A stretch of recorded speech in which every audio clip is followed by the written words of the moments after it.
Assalamualaikum warahmatullahi wabarakatuh. Selamat datang di podcast Ruang Tamu RRI Malang. Kita sekarang tidak berada di ruang tamunya RRI, tapi kita bertamu di beberapa kabupaten, tepatnya di Kepanjen. Karena hal ini juga mengusung semangat dan juga spirit yang luar biasa untuk gempur rokok ilegal. Karena banyak hal yang bisa kita dapatkan dan banyak yang bisa kita kaji tentunya untuk seluruh masyarakat. Dan dalam perbincangan kita hari ini di bidang kesejahteraan masyarakat. Saya Mario Sidik tidak sendiri, ada di samping kanan saya 3 orang yang nantinya akan menjelaskan secara garis besar, secara luar biasa tentang bidang ini untuk kesejahteraan masyarakat khususnya di Kabupaten Malang. Dan kami bersama dengan Ibu Agni dari Bea Cukai Malang. Selamat pagi Ibu. Selamat pagi Mas Mario. Semangat ya? Semangat, selalu harus semangat. Harus semangat. Biasanya formasinya ini bisa dikatakan formasinya sama. Sekarang ada Pak Avicenna. Apa kabar Pak? Alhamdulillah baik. Baik. Selamat pagi. Oke, biasanya pagi gitu. Oke. Betul ya. Bisa dicoba. Bisa dicoba. Mas Fikri, sehat Mas? Alhamdulillah sehat. Dari Kejari, orangnya kalem, jadi kalau berbicara pelan namun pasti. Hari ini pembicaraan kita terkait dengan hal yang berhubungan dengan kesejahteraan masyarakat tentu harus kita kaji lebih mendalam. Oleh sebab itu, hal ini pun juga akan bisa kita rasakan dampaknya untuk seluruh warga dari Kabupaten Malang khususnya. Ini juga menjadi salah satu nilai yang positif kalau kita memberikan penjelasan yang baik kepada seluruh masyarakat, dan tentunya hal ini juga akan menjadi garis bawah yang luar biasa untuk peningkatan ekonomi tentunya di Kabupaten Malang. Yang pertama tentu hal ini berhubungan dengan apa yang akan diberikan dan apa yang akan disampaikan oleh Bu Agni terlebih dahulu, Lady First ya. Karena kebetulan beliau di sini sebagai seorang perempuan tangguh ya Bu ya. Amin.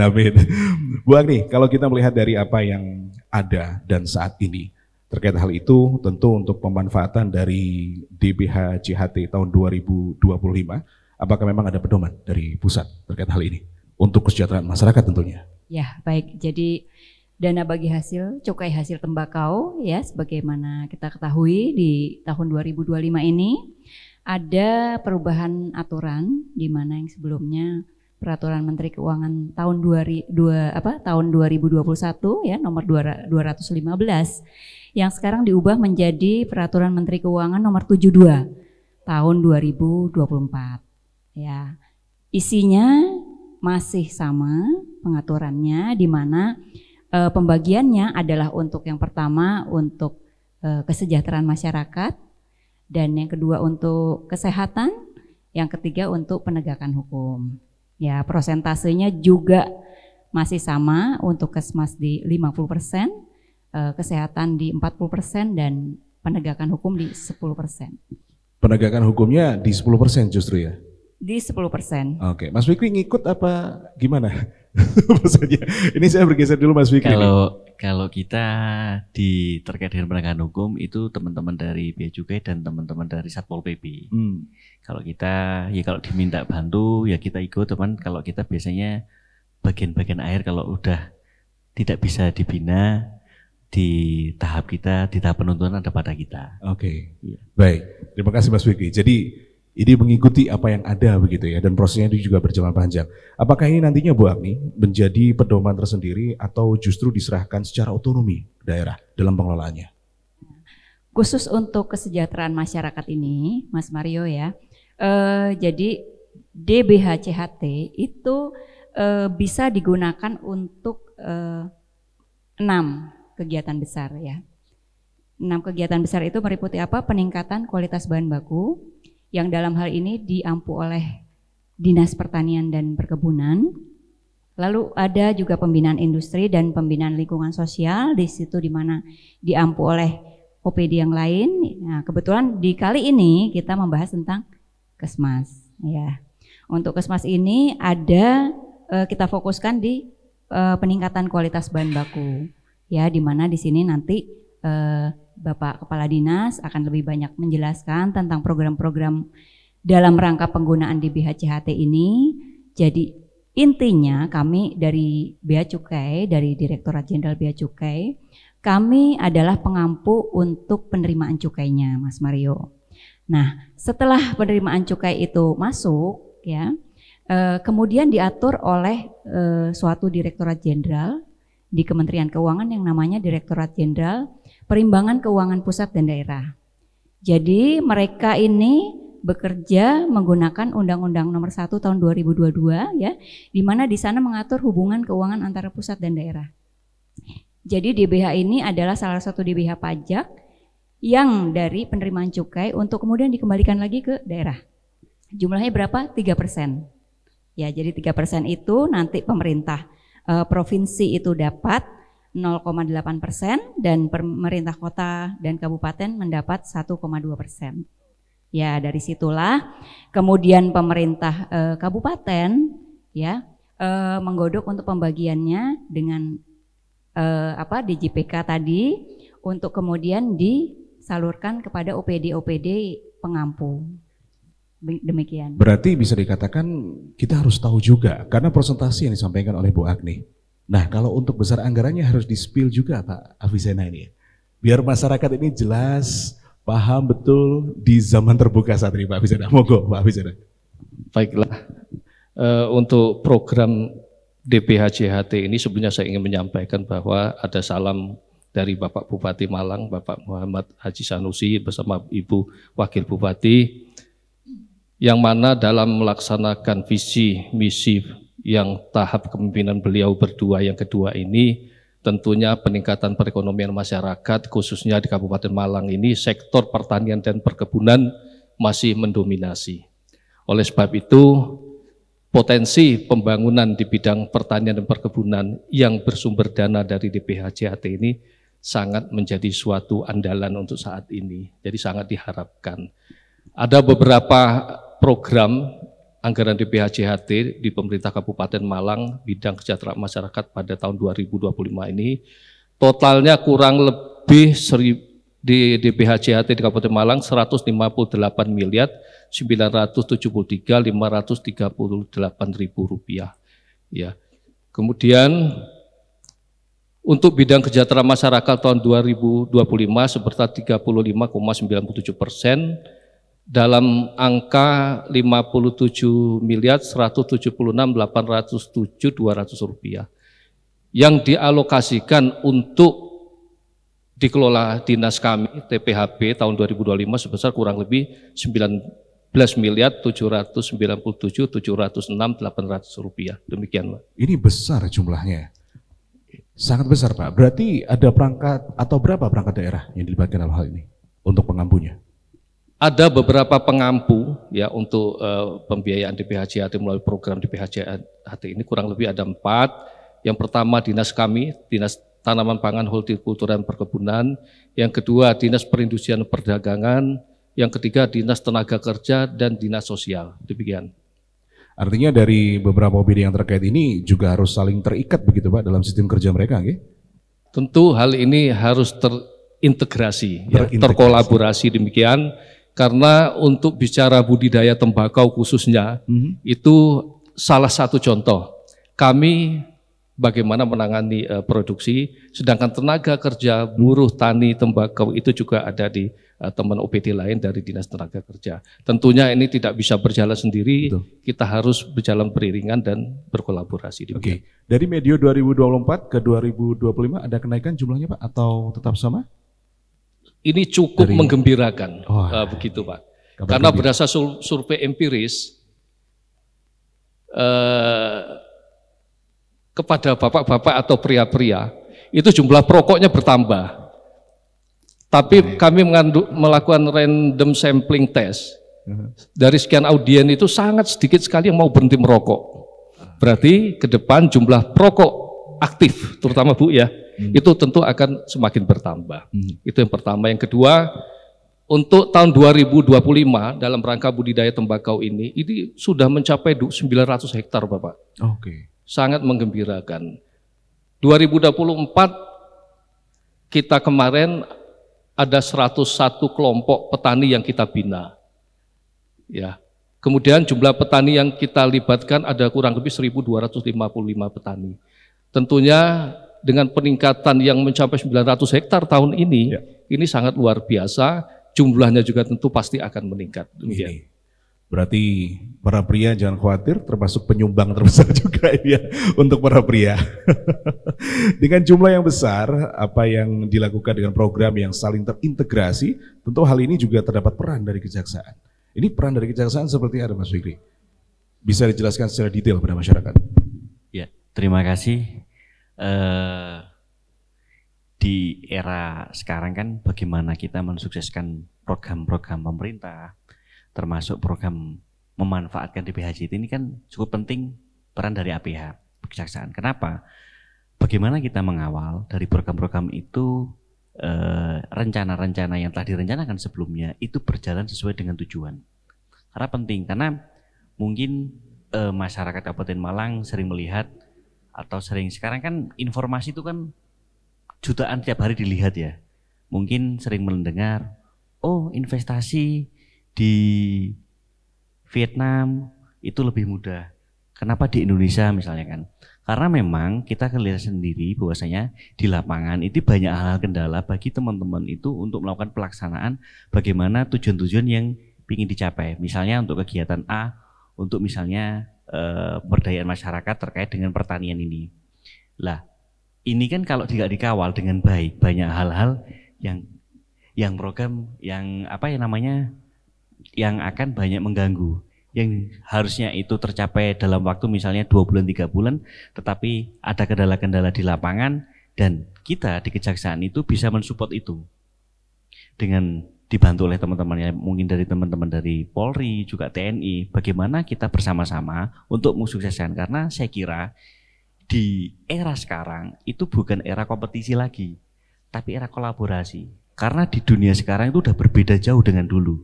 Kalau melihat perkembangan dunia ini, dulu perubahan itu lamban.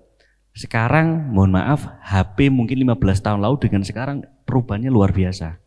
Apalagi dengan ditemukannya internet dan sosial media video itu luar biasa. Dan itu berpengaruh juga, makanya saya lihat bahwasanya pentingnya kita kolaborasi di era sekarang ini. Bagaimana sesama-sama kita bagian dari pemerintah, dari negara ini untuk mensukseskan kegiatan apa yang dimana di dinas-dinas terkait dengan DPHJT salah satu kita fokuskan bisa itu tercapai. Itu yang lebih utama, karena jangan sampai ada gangguan-gangguan yang dimana kegiatan itu tercapai dengan baik tetapi tidak tercapai dengan baik. Dan bisa juga masyarakat mengawasi itu, memberikan informasi kepada kita ketika di lapangan ada kendala-kendala dalam pelaksanaannya. Baik, sebelumnya kami sampaikan selamat datang Pak Makrus. Assalamualaikum. Alhamdulillah ya. Boleh dipakai mic-nya Pak? Nah, biar seluruh masyarakat dunia mengetahui tentang apa yang kita lakukan dalam pembahasan kali ini. Namun sebelumnya kami juga ke Bu Agni. Bu Agni melihat dari kolaborasi dari Bea Cukai, pemerintah Kabupaten Malang, lalu juga dari Dewan, ini kan bisa dikategorikan apa yang disampaikan dengan meng-underline apa yang diberikan oleh Pak Wisyana, harus integrasi yang luar biasa. Nah, sementara untuk peran dari Bea Cukai, apakah dalam penentuan anggaran juga terlibat di sana, atau hanya mengacu pada aturan yang sudah ditentukan oleh pemerintah? Jadi untuk penggunaan anggaran, kami Bea Cukai, kami tidak ikut campur ya, kami tidak cawe-cawe dalam hal OPD ini terkait dengan Kesmas dan kesehatan. Kami hanya fokus di OPD untuk penegakan hukum, yaitu Satpol PP dan sosialisasi dalam hal ini Kominfo. Begitu. Namun untuk OPD yang pengampu Kesmas dan kesehatan itu juga berkolaborasi dalam hal data kepada kami. Jadi seperti Bapak Kepala Dinas itu nanti ada data-data yang kami saling bertukar gitu, seperti data petani atau data dari Disnaker seperti data buruh linting, data pabrik rokok. Itu sangat penting sekali dalam kami mengupdate jumlah berapa bantuan atau berapa besaran kegiatan yang akan disalurkan pada masing-masing pabrik tadi yang nantinya bisa memaksimalkan penggunaan DBHCHT tadi. Gitu. Ada waktu tersendiri, 3 bulan, 6 bulan, atau dalam berapa waktu untuk melakukan evaluasi terkait dengan kolaborasi ini? Tidak ada waktu yang spesifik, kapanpun, mau setiap minggu juga kami open aja. Oke. Iya, kapan saja diperlukan. Tidak ada waktu yang menentukan hal itu. Tidak ada. Iya. Oke. ini ya. Gitu. Tidak ada yang menentukan, sama halnya dengan kolaborasi dari Dewan Perwakilan Rakyat yang di Kabupaten Malang. Pak Makrus melihatnya seperti apa kolaborasi yang ada ini, yang saat ini dilakukan dari Kejari, dari dinas khususnya dari pemerintah Kabupaten Malang, lalu juga Bea Cukai terkait dengan dana bagi hasil cukai ini? Ya, selama ini kita lihat sudah maksimal, Mas. Maksimal. Jadi maksimal, apalagi fungsi dari kita juga sebagai pengawasan. Ini kami terus berkolaborasi dengan OPD-OPD yang menangani DBHJT, kemudian juga kita langsung monitoring ke lapangan. Ini memang DBHJT ini sangat membantu terhadap masyarakat, dan dengan OPD yang terkait, dana DBHJT ini sudah dilaksanakan dengan baik selama ini. Ya. Yang jenengan rasakan atau mungkin ada masyarakat yang menyampaikan kepada jenengan terkait dengan kesejahteraan masyarakat dari dana juga ini, wonten Pak Makrus? Kira-kira apa yang sudah disampaikan? Atau jenengan sendiri juga merasakan manfaatnya sebagai warga Kabupaten Malang? Iya, sebagaimana DBHJT ini memang sangat dirasakan dengan masyarakat. Makanya masyarakat, khususnya para petani, ini jalan-jalan yang mungkin tidak belum tercover dengan APBD kita. Yeah. Maka hal ini bisa tercover dengan DBHJT ini. Selama ini masyarakat sudah kita kasih informasi, kita kasih pemahaman bahwasanya jalan ini merupakan salah satu jalan yang dibangun dari Pemkat, ini dari hasil dana cukai rokok ini, Mas. Oke. Berarti ini masyarakat sudah merasakan langsung terkait hal itu ya? Betul. Nah, ini yang menjadi pertanyaan selanjutnya adalah terkait cara baginya nih. Pak Kepala Dinas kan tentu mengetahui betul pembagian dengan beberapa OPD yang terkait dengan hal itu. Yunsew, Pak Afisena, bagaimana dengan pembagian anggaran nih terkait untuk masing-masing perangkat daerah pengampu ini?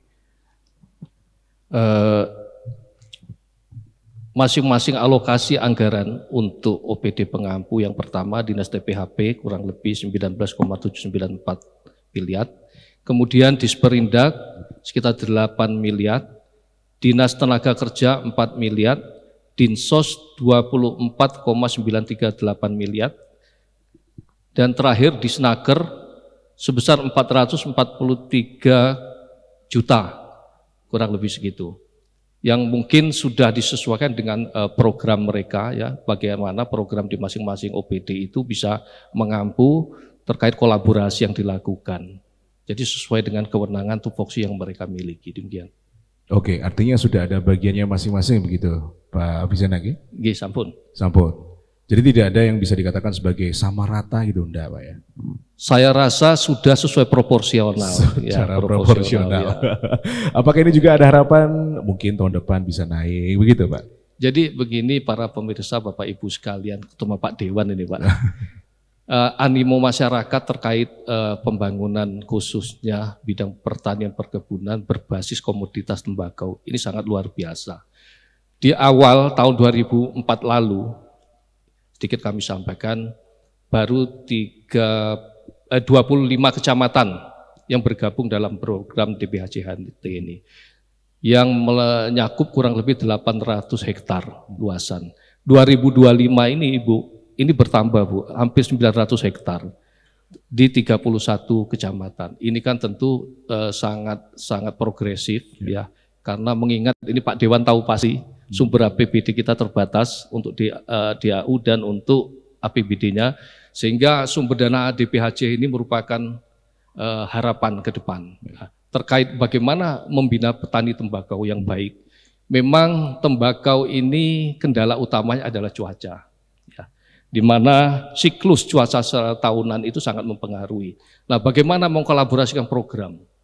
Petani tembakau kita ini tidak spesifik petani tembakau saja. Jadi kita berusaha bagaimana sampai ke Pak Dewan tadi bahwa satu musim saat ideal untuk berbudidaya tembakau, itu mereka menanam tembakau. Pada saat musim selanjutnya mereka bisa diversifikasi dengan komoditas yang lain. Bisa cabai, bisa pangan jagung dan sebagainya. Jadi pengembangan tembakau ini berbasis kawasan tembakau. tetapi isinya bisa ada diversifikasi kolaborasi terkait komoditas yang bisa kita tanam. Sehingga apabila mereka sedikit berisiko karena kurang didukung pada saat panen tembakau cuaca kurang bagus, mereka bisa kerugian atau resiko itu bisa mereka cukupi atau mereka tukar dengan produksi dari komoditas-komoditas yang lain yang akan mereka tanam selanjutnya. Oke. Ada harapan nggak Pak tahun depan bisa naik untuk anggarannya nih Pak? Dana bagi hasilnya nih. Kami mencoba ke depan, kita mencoba merencanakan program-program kembali bagaimana nilai manfaat program kegiatan ini betul-betul bisa lebih meningkat. Oke. Terutama penguatan di pasca panen itu sangat penting. Ya.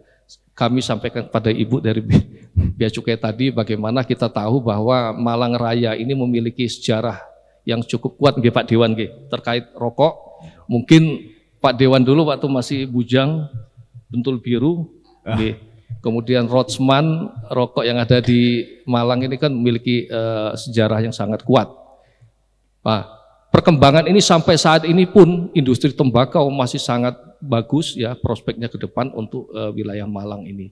Banyak industri besar maupun menengah maupun kecil pun ada di Malang Raya. Nah ini market yang luar biasa Bu. Nah, kita harap nanti ke depan bagaimana petani tembakau kita ini bisa mendapat dukungan penuh intervensi dari para penggiat-penggiat pengusaha-pengusaha rokok yang ada di Malang Raya. Mungkin itu Pak. Ini satu kata Pak Bakrus dengan apa yang disampaikan oleh Pak Avicenna ini. Perlu ada peningkatan anggaran ini untuk dana bagi hasilnya, menurut jenengan? Iya, menurut kami memang gitu.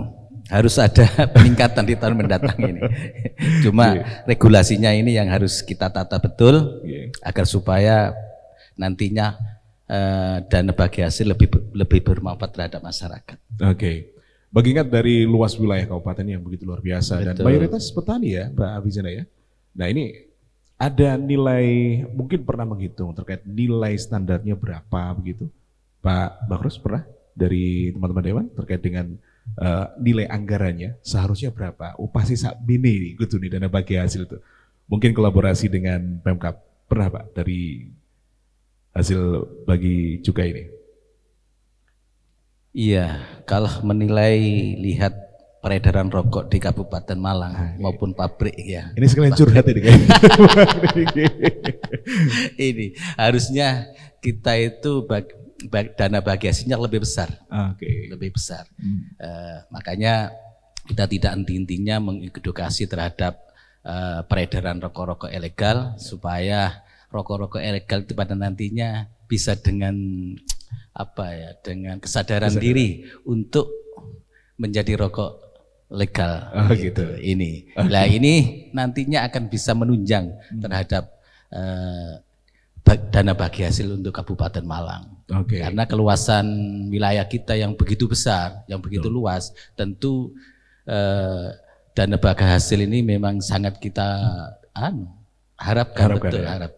Oke. Baik, tapi belum ada nilai standarnya harusnya berapa begitu ya. Cuman ada harapan untuk naik gitu ya. Iya.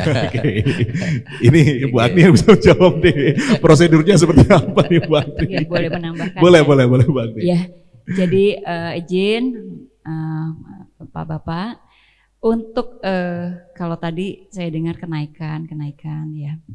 Kenaikan ini tentu saja tidak terlepas dari Undang-Undang Nomor 1 Tahun 2022 ya tentang Undang-Undang HKPD. Bahwa 3%-nya itu dari penerimaan cukai nanti akan kembali ke provinsi penghasil dan pemerintah kota atau kabupaten penghasil. Nah, dari penerimaan kami pastikan kalau dari bea cukai itu tiap tahun pasti targetnya naik Pak. Tiap tahun pasti naik. Di tahun lalu saja itu masih di 29 triliun. Tapi di tahun ini sudah naik menjadi 31 triliun targetnya. Nah, harapan juga nih kami. Nah, untuk bapak-bapak OPD pengampu ini supaya nanti tahun depan bisa naik lagi harapannya. Ya, kami juga mohon didukung untuk bisa penerimaan ini bisa terjaga. Agar nanti realisasinya bisa tercapai 100% gitu ya. Kalau 100% pasti nanti DBH CHT-nya juga akan naik. Nah, dan juga kita harus yang kedua harus kita menjaga Yang mana kegiatan-kegiatan di tahun 2025 ini ya, yang sudah ada rancangan kegiatan dan penganggarannya itu juga perlu kita konsistenkan. Perlu kita jaga realisasi dan ketepatan waktu pelaksanaannya. Agar apa? Agar nanti di akhir tahun pada saat pelaksanaan monitoring dan evaluasi itu pemerintah Kabupaten Malang bisa mendapatkan nilai yang maksimal dari pusat, ya, dari DJPK. Nah, penilaian itu nanti akan kembali untuk mendapatkan alokasi yang maksimal di tahun berikutnya. Begitu. Jadi 2 indikator itu. 2 indikator yang tersebut harus ya dijaga. Aha. Insya Allah bisa ya Pak Fisana ya. Ya, menurut kami, betul. Menurut Ibu tadi bahwa ini rokok ini kan jumlah perokoknya akan bertambah terus, paralel dengan jumlah penduduknya. Yang berhenti merokok itu sangat sedikit sekali, Pak. Tentunya potensi ini, Bu, ya, ke depan ini sangat bisa kita harapkan untuk mewarnai keterbatasan anggaran yang ada di daerah. Jadi potensi ini tetap harus kita kemas ke depan, setidaknya apalagi program pusat Pak Prabowo terkait dengan secepat-cepatnya swasembada pangan, kemandirian pangan. Tentunya tidak hanya perokok saja yang harus kita pikirkan. Bagaimana memenuhi secepat-cepatnya kemandirian pangan, ketahanan pangan ini bisa kita capai, sehingga mungkin ada harmonisasi aturan, Bu. Harmonisasi aturan, karena sudah menjadi bagian dari Astacita, di mana swasembada pangan ini menjadi target utama. Kiranya potensi kekuatan pembiayaan DBHJHT ini melalui Pak Dewan itu juga bisa dikolaborasi dengan program pangannya, Pak.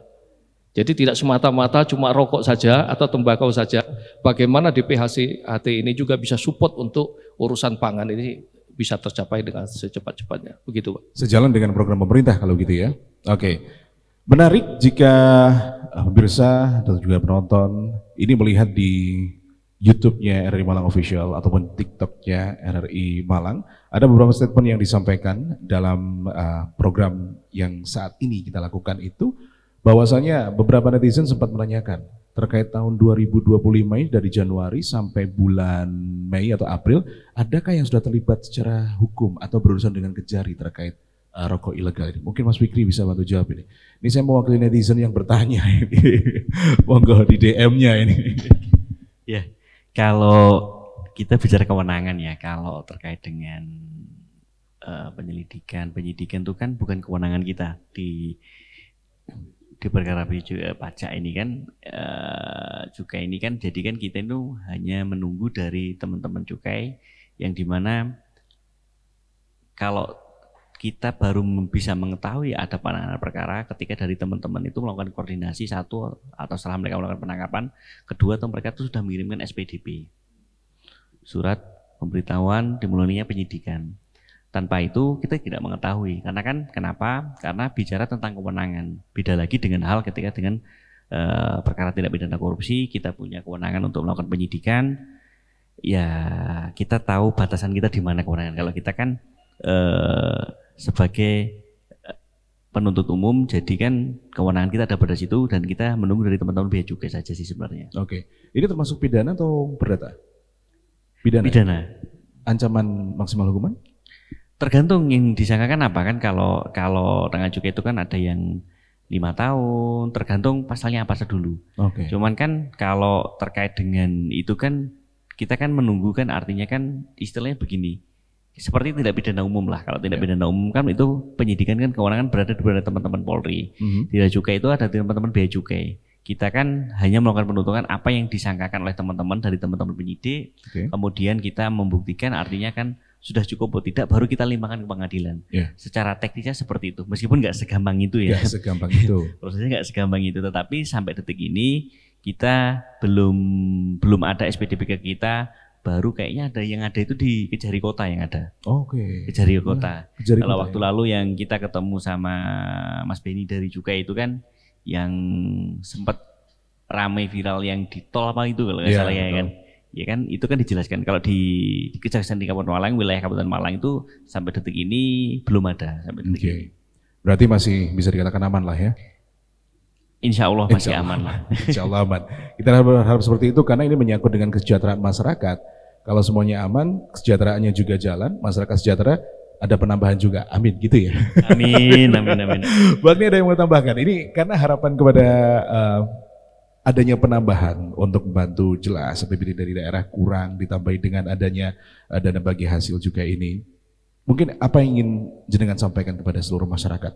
Khususnya karena sekarang ini kita mendengar mungkin beberapa waktu ada berita salah satu perusahaan besar rokok yang sampai rugi bertriliunan mungkin ya terkait dengan peredaran rokok ilegal ini. Sementara mungkin ada Bu Agni pesan khusus kepada masyarakat khususnya Kabupaten Malang. Apa yang bisa perokok lakukan untuk membantu kesejahteraan masyarakat ini? Iya baik, jadi betul sekali Mas Mario ya. Jadi kalau tadi dengar berita mungkin ada perusahaan besar rokok yang rugi besar karena peredaran rokok ilegal yang demikian merebak ya. Nah ini akan menimbulkan persaingan yang tidak sehat Mas Mario ya. Jadi sebagai sesama pengusaha itu harus bermain pada level yang sama. Same of level playing field. Jadi itu menimbulkan hal yang fair dalam kita berbisnis dan berusaha. Nah dalam hal ini apabila ada pihak-pihak yang tidak melakukan pengurusan izin, artinya bekerja secara ilegal dalam memproduksi rokok ilegal, otomatis penerimaannya tidak masuk ke negara. Ya. Dengan demikian pasti penerimaan negara akan terganggu dan demikian juga penyaluran di BHCHT juga akan tergerus ya, akan semakin berkurang. Program-program yang mungkin sudah direncanakan oleh bapak-bapak kepala dinas dari OPD tidak bisa terselenggara dengan baik dan lancar dan itu semua akan mengganggu semua sistem yang sudah kita rancang ya. Demikian pula usaha-usaha yang sudah kita lakukan di Bea Cukai baik secara preventif maupun represif ya. Salah satunya juga dengan kerjasama dengan kejaksaan. Banyak kasus-kasus yang kami tegah sampai dengan 30 April kemarin sudah 7,3 juta batang rokok dan 256 liter MMEA. Itu semua ilegal yang menimbulkan potensi kerugian negara sekitar 5 miliar. Gitu ya. Nah, berarti ada potensi loss atas penerimaan negara. Nah, bagaimana caranya agar kita semua ini bisa berkolaborasi, bersinergi. Jadi kami minta seramai-ramai apapun ilegal, kalau konsumennya itu nanti makin sadar, peningkatan kesadaran hukumnya, demikian pula mereka sudah tidak akan menggunakan rokok ilegal lagi, otomatis kan pabriknya akan tutup, ya. Kalau tidak ada yang beli. Nah, kenapa pabriknya ramai, ilegalnya ramai? Karena apa? Karena masyarakat kita ini masih suka dengan yang murah.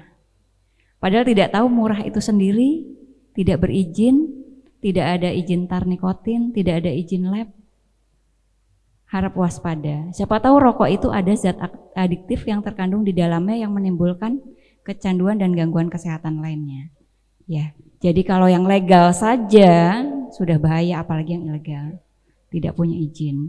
Jadi masyarakat benar-benar berhati-hati ya. Kalau ngejar murahnya hati-hati, jangan lupakan kesehatannya karena pemerintah ini juga harus backup efek negatif lingkungan.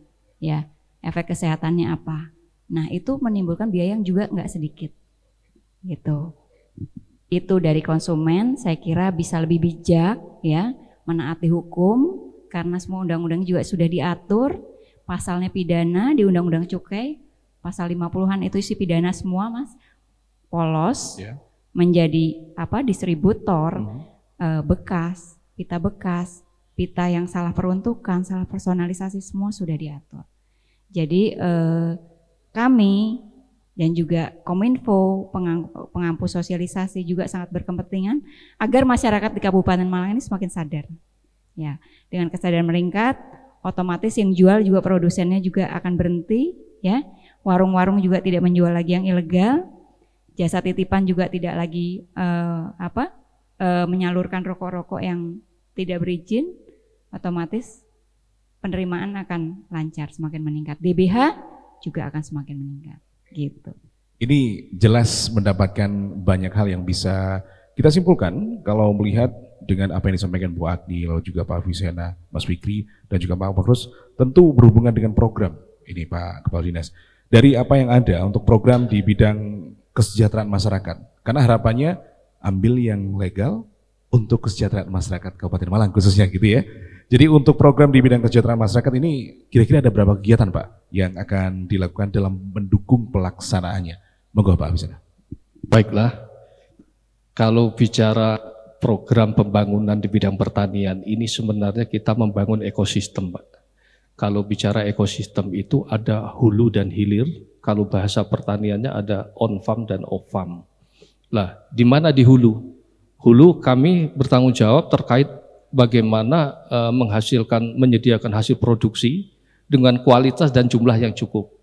Ya, di hilir itu adalah market, akses market. Ya, nah ini mungkin akses market inilah yang ke depan harus kita perkuat. Nah, sekarang kita kembali ke budidaya dulu. Lah, budidaya tembakau di Kabupaten Malang ini pemerintah melalui DBHCHT sumber anggarannya ini telah mendorong semaksimal mungkin, mulai dari membentuk kemitraan. Ya, karena apa? Ekosistem itu tembakau adalah mitra. Tembakau adalah salah satu komoditas yang close market, bukan open market. Dalam arti jalur perdagangan atau bisnisnya ini tidak bisa dijual ke pasar bebas atau pasar tradisional yang ada. Jadi pasarnya sudah tertentu. Sehingga bagaimana kita melakukan program penyediaan pengembangan prasarana pertanian, khususnya tembakau. Ini kita bicara terkait benih, terkait saprodi pupuk, terkait insektisida dan pestisida.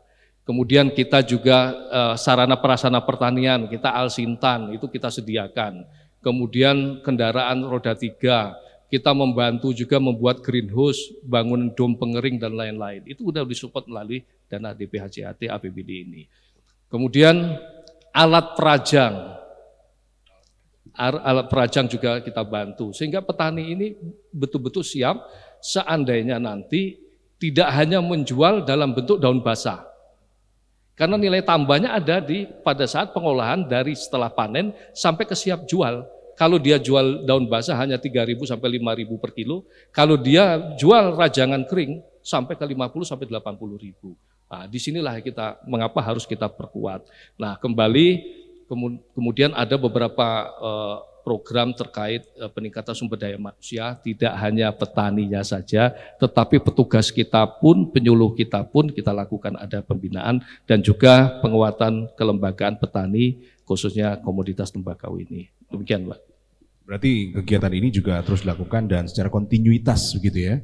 Oke, ada pesan khusus Pak Avicenna pada seluruh masyarakat Kabupaten Malang?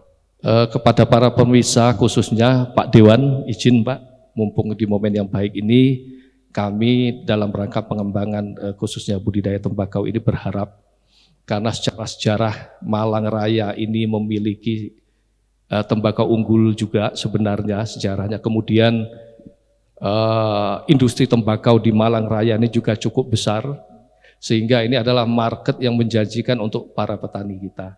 Jadi kami berharap Ibu dari Bea Cukai bisa memfasilitasi setidak-tidaknya tembakau hasil produksi petani lokal Malang ini bisa mengakses ke pasar, ke industri tembakau, khususnya menjadi tuan rumah yang ada di industri tembakau di Malang Raya. Mungkin itu, sehingga nanti seandainya memang teman-teman dari penggiat-penggiat industri rokok itu bisa mengintervensi, bisa membina, bisa kemitraan langsung dengan petani, dan kami siap untuk memfasilitasi itu, sehingga apa yang ditanam oleh petani tembakau kita bisa memenuhi harapan standarisasi dari industri rokok yang ada di Malang Raya ini. Baik. Demikian, Pak. Baik, terima kasih Pak Avicenna. Ini sepertinya menjadi jawaban karena ada juga yang menyatakan harus ada kalimat tegas nih dari Kejari nih untuk masyarakat yang masih menggunakan rokok ilegal atau mengkonsumsi itu. Mas Fikri, ini kalimat tegas permintaannya Mas Fikri. Mungkin pesannya dari rokok ilegal, kalau memang perokok, gunakan rokok yang legal, karena rokok yang legal itu akan banyak memberikan kemaslahatan karena kembali ke masyarakat, karena ini kan sebenarnya kayak bentuk subsidi ya, pengalihan ke orang lain yang dimana kita tahu semuanya, kita semua bisa duduk di sini, kita punya privilege karena kita nggak bisa dilarikan di mana, nggak semua orang punya kesempatan yang sama. Begitu juga dengan ketika ada orang yang memang perokok, ketika dia beli rokok legal, dengan pemungutan dari cukai itu akan kembali ke masyarakat. Makanya hindari, karena ketika rokok ilegal itu juga ada hukumannya. Jangan sampai, kenapa? Karena akan banyak merugikan ketika orang kena masalah hukum secara pidana, mohon maaf, bukan cuma masalah penjara secara pribadi badannya, tapi kasihan keluarganya. Itu yang lebih utama. Karena apa? Karena mungkin materi atau uang itu bisa dicari, tapi yang nggak akan pernah kembali dalam kehidupan itu adalah waktu. Waktu bersama keluarga, yang itu yang orang sering lupakan. Dan bagi saya, masyarakat Kabupaten Malang, hindari oleh legal, karena dengan yang legal akan banyak bisa memberikan manfaat kepada masyarakat Kabupaten Malang. Mungkin itu.